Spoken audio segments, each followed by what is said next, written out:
Hey there, this is Ray Villalobos, and today I'm going to show you how to take an HTML document and have it communicate with a PHP document with jQuery Ajax. So in order to do that, we're going to need to work from a server because PHP is a server-side language. Also, if you try to work with a local HTML document and then also talk to a file that's on a server, some browsers will give you some security issues. What I'll do is I'll create a couple files here. This one's going to be called index.html, and the PHP file will be called getIP.php. So we've got those two. I'm going to go ahead and open them up. Now I'm using Espresso here as my editor, so I'm going to drag these two together, put the index file here and the PHP file there. And let me just make my windows a little bit prettier. And I'm also going to need a preview. I don't want to use the Espresso preview. I want to use the regular Chrome preview. So I'm just going to switch to Chrome and then open up a new window. Then I'm going to call the PHP file that I created because that's the one I'll start working with. So this one happens to be at iViewSource, and then exercises, and then Ajax PHP, and then I'll do getIP.php. Right now that file's empty, so it's not going to show anything.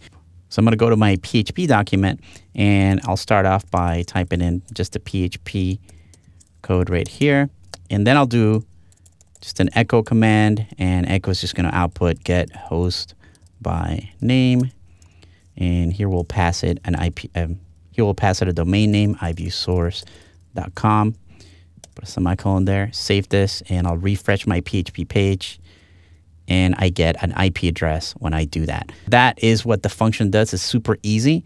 That will be an awesome function to work with. So what we'll do is we'll just make this a little bit more complicated. So if somebody sent along through a get method something called IP, then I'm going to execute the following.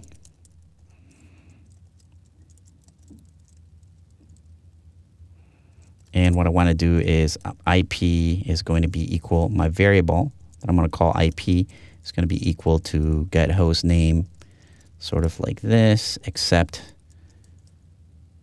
I'll use the server variable get here with that value IP. And then I'll just echo that IP address. So this is pretty much going to do the same thing, except if I refresh this, it'll be blank. If I pass along a variable with this page, so you do that by adding a question mark and then type in IP equals, and I'll put iViewSource.com. So if I add a variable by adding a question mark and then using IP equals and putting a domain there, it's going to convert that and output the IP address. So I can modify that and ask for some other site like Google.com, and that gives me Google's IP address. And if you happen to pull that up in a browser, that actually takes you to the Google page. So the IP addresses are essentially the same as the domain names, but it's actually how the servers and the clients know how to find these things on the internet. So now we're finished with all the PHP we're going to work on. So make sure that it's saved and then switch over to my index page. And here I'm going to create a basic HTML document. I have a little macro set up in Text Expander just to do that. I'll call this jQuery Ajax PHP. And I also need to insert jQuery. So my macro here is going to get a version of jQuery from Google's CDN, a content delivery network with the most popular scripts. Now I'm going to create a couple of elements. One is going to let us type in the domain, and the other one will display the results that we get back from our PHP document. So that'll be pretty simple. Please enter a domain name. And I'll type an input field here. I don't need to have the type, name, or value, but what I do need is an ID so that I can call it with jQuery and search IP. And then we also need a div with an ID so that we can target that, so that when we get the data from the PHP document, it outputs on this div. So that's all the HTML we're going to need. Now we're going to go and create the script. So that's going to be a script like this. And then I'll take this out.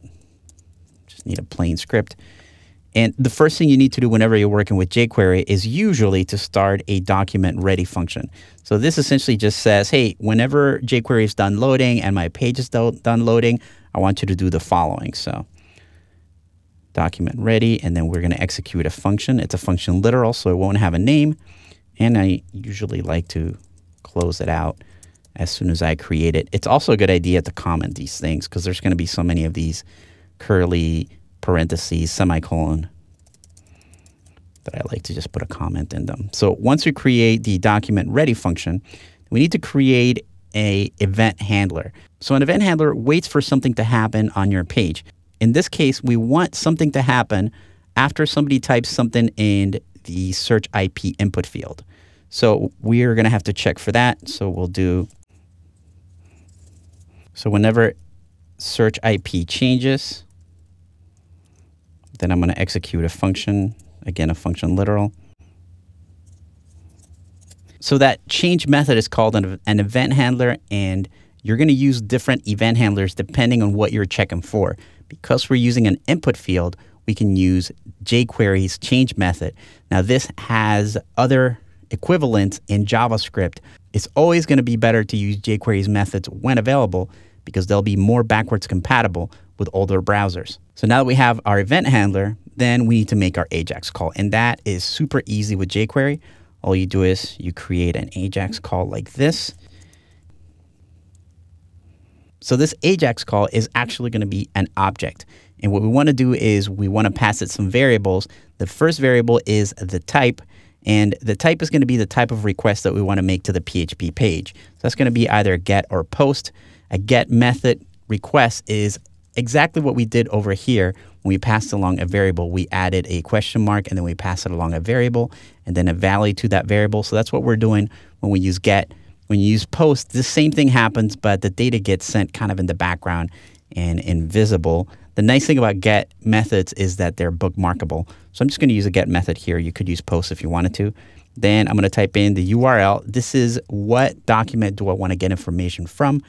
And I called mine getIP.php. And then you want to also pass along some data. So you don't want to just call the PHP document. You want to call it, but then pass it along some information. And what we want to pass along here is the value of the search IP input field. Just like we did with the get method by adding a variable. So if you remember, if you look over here, we added a question mark and then we said IP equals. That's the same thing we're doing here. We're going to say IP equals, and then we're going to add the value of the input field.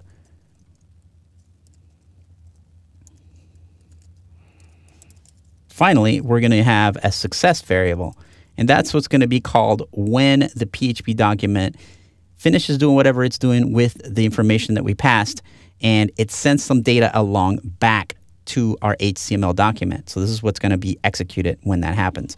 And this is going to be a function, literal, but it's going to include a message. The message is going to be whatever you print in the PHP document.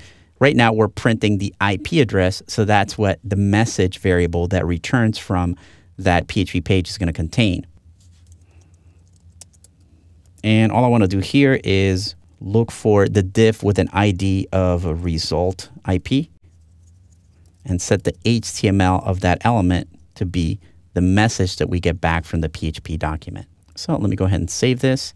And I'm going to point my browser to just a regular page, just the ajax.php folder. Remember, this is an index page. So when I do this, it should show me the document that I've typed in here. And so I should be able to type in domain name. And when I hit return or tab, it's going to show me the IP address. So we can test that out. We'll type in something else. We'll do Google's.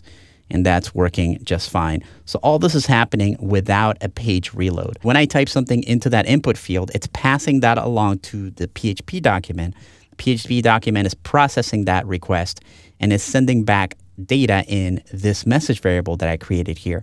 And we can output that data into an HTML element like the result tip div. And that's essentially the basics of working with jQuery and PHP. So once you understand this process of communicating with PHP on the server side and returning information back to your page, you can create all types of interactive documents.